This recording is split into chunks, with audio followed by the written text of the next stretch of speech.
11મું question છે, નીચે પૈકી કયા સ્થળ એ પ્રારંભિક હડપ્પન તબક્કાના પુરાતત્વીય સ્થળો છે? તો હડપ્પન કાળના આપણને 3 સ્ટેજ જોવા મળે છે. પ્રારંભિક છે, મધ્ય છે અને આધુનિક છે.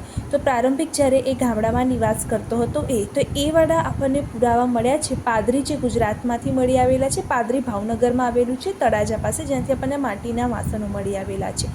કાલીબંગન રાજસ્થાન એ પણ 2 સ્થળનું નગર મળી આવેલું છે. જે કાલીબંગન આપણને ખેતરના પુરાવા મળ્યા છે. એના નીચે પણ આપણને એક સ્થળ મળ્યું છે જે પ્રારંભિક હડપ્પાનું હશે એવું સૂચવે છે. ભીર રાણા જે હરિયાણામાં આવેલું છે ત્યાં પણ સૌથી જૂના અવશેષો મળ્યા છે.